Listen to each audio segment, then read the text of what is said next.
Okay, Ben Alaiya will be joining us to look at the papers and also talk about the Super Falcons. Of course, if he's confident enough that these girls can actually retain the title. That will be after this break. Stay with us. Too many forward here. It's only Rose who's up front. She might reach this though, Deanne Rose. Nigeria screaming back and she's got no support. She looks up to find a cross, and there it is! Canada have the opening goal! No, they're threatening down the other side with Chendu. Fancy the shot. Good defending by... Well, penalty given. A handball against St George, I think. Looks to be shoulder, I don't know.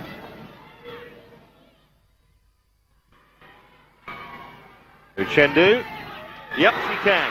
Very calmly done. Keeper went the right way, but never really looked like getting there. Have a look at it. Clearance by St George. Hit Ayazuwo and Bakiri from what? 7 or 8 metres out. Lashed it into a pretty much unguarded net.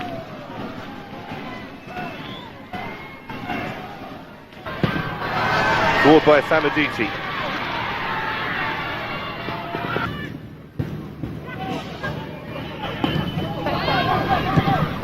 Oh, that's an awful clearance, and that should be the match for Nigeria.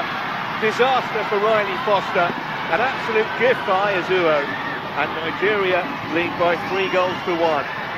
Just one of those nightmare moments where the goalkeeper wants the ground to open up. She will certainly not want to see this replay. She didn't want the ball back, I don't think. I don't know why she went short. She got it back from Stratigakis, and then, well, it was Christmas time for Ayazuwo. The current score is... Couldn't believe her luck.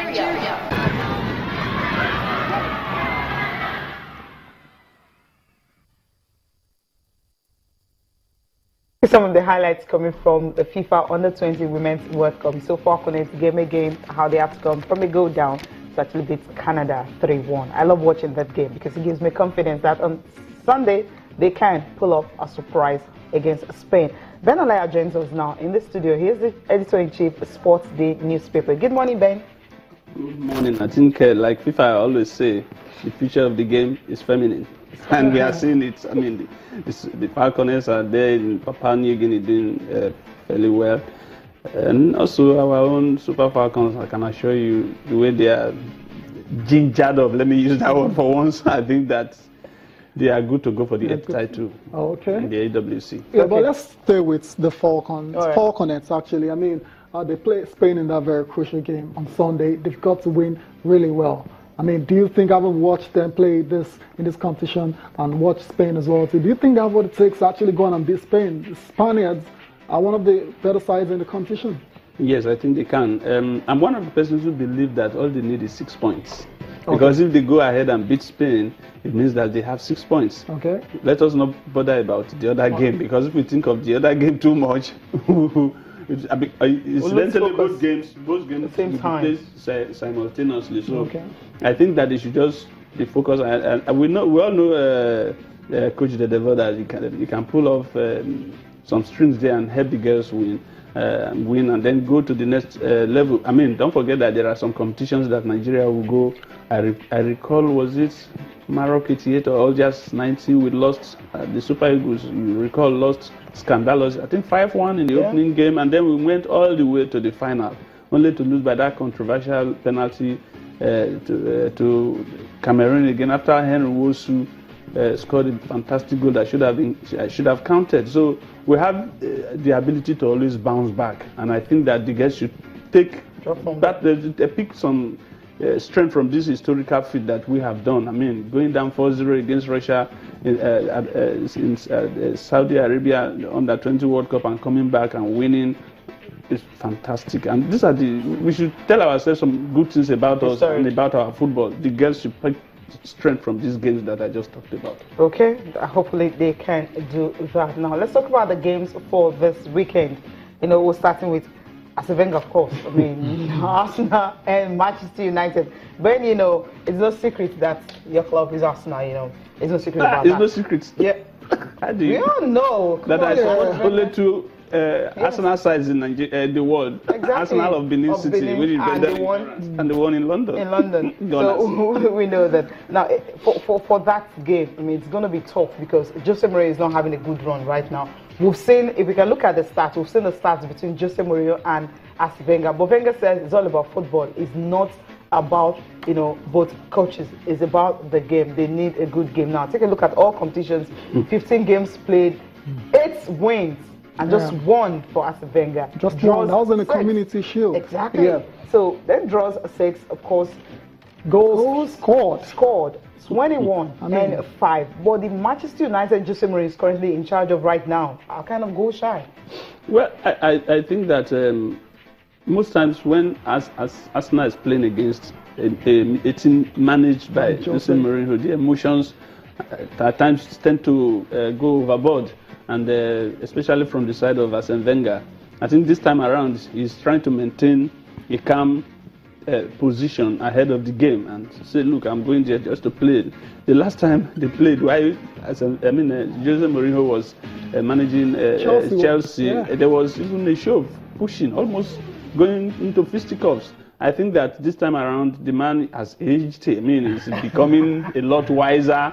As we call him, the prof, I think there's not going to be issues of emotions this time. If he concentrates, I mean, Arsenal is doing so well now.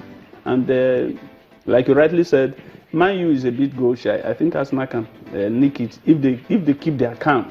Unfortunately, I heard that Wayne Rooney may not be starting because of some moral issues, and Bracadabra is not also playing.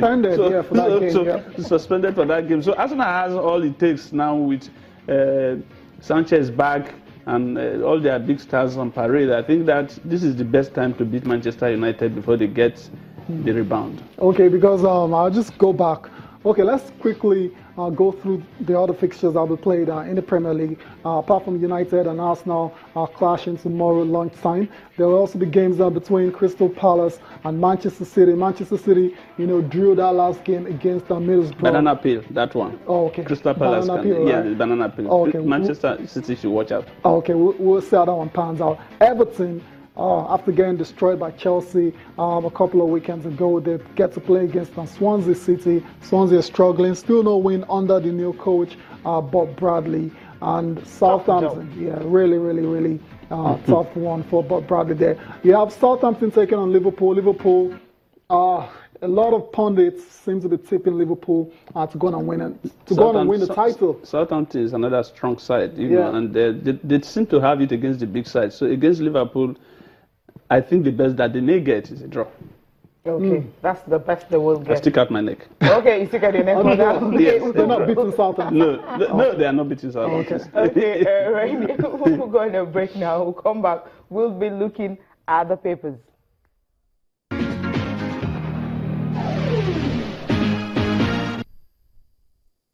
We were in doubt before the game, 24 hours before the game. Against Uruguay, we didn't know will he play or not. In the end, they decided to play him. He texted us back that he's in a good shape after the game. He came off after 84 minutes. And then we have to wait to see if we can be involved in the squad or not. It's very difficult to make a definite assessment on that because I don't know how bad his injury was. And you have to trust the medical people from Chile. I understand completely that Alexis wanted to play. These are qualifiers, you know, it's not friendly games. Chile is not in a fantastic position to qualify for the World Cup.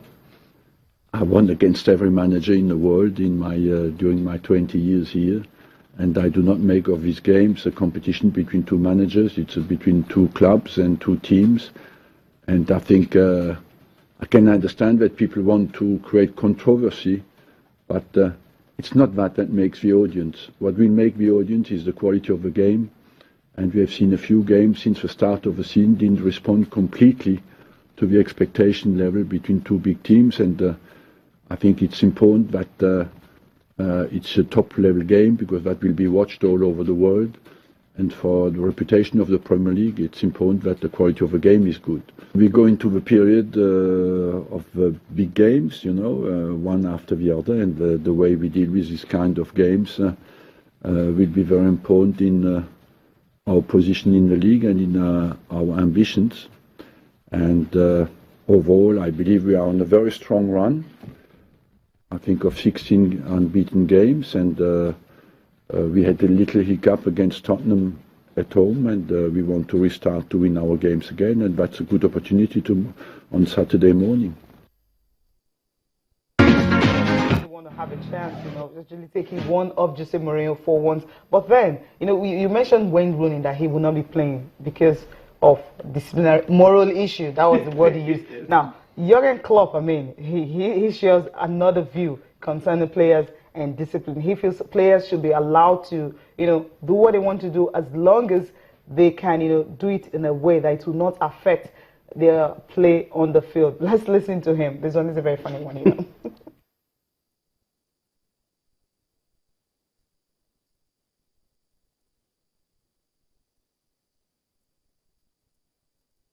I feel really for the players and I know we are all on the sunny side of life and we earn a lot of money and we do the job we love and all that stuff. But at the end, maybe it's a surprise, the human beings behind the kid. And sometimes we are invited at something and maybe it's, I don't know, wedding, birthday. So then we can play the professional role still and say, no, don't drink, no, please. And if you smoke, please, 20 yards between me and you, because I don't want to be a passive smoker. I think that's not how life works. So these boys, this generation is the most professional generation of footballers, not only in England, but in England too, we've ever had. All the legends you still love and all the guys you still admire and all that stuff, they drank like devils and they smoked like crazy and they were still good players and nobody does it anymore. Okay, Ben is actually wishing he can coach Arsenal. What? He's with Liverpool right now. Now let's just look at the papers and I'll start with Sporting Life. And this one says, Jose Mourinho says, as a Wenger saying, I will shake Jose's hand. And another one, January 2017 transfer, Mikel heads for Marseille. I mean, Mikel going to Marseille, I mean, do you think that's going to happen for Mikel? He's not going to play for Chelsea. There's a lot of speculation whether he's going to Marseille, whether he's going to China, whether he's going to Turkey, whether he's even going to Inter Milan, that is on a rebound and all that. I think that we should just give him some time. In any case, Conte himself has come out to say he still needs Mikel. So he might just have an opportunity to, impress Conte, and he may still remain in Chelsea. If it is the Mikel that I know, who already has a home in London, he will be desperate to remain in London and keep his family there. He already has two beautiful daughters, twins. Yes. And then his home is there. Have you ever seen the pictures of that house? Fantastic. He has a special view.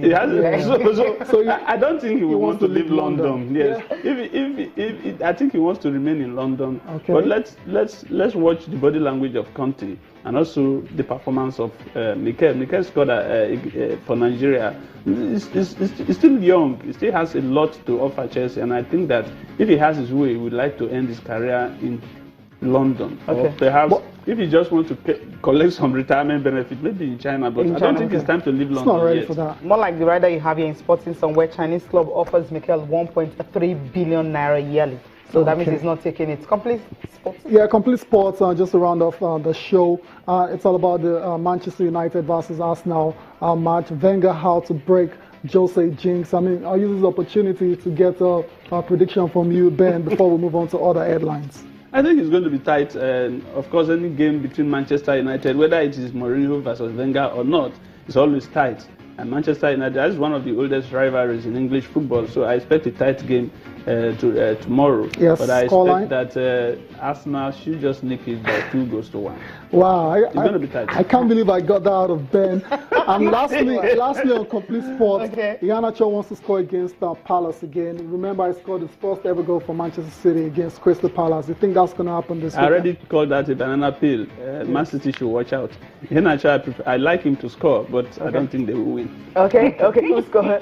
Crystal Palace obviously will because it's a Nigerian player. I always with Nigerian players all the time. Thank you so much, Ben, for coming on the program. Always a delight to be here. Thank you for watching. I'm Cecilia Amogbe. Enjoy the rest of your day. I'm Tayo Salam.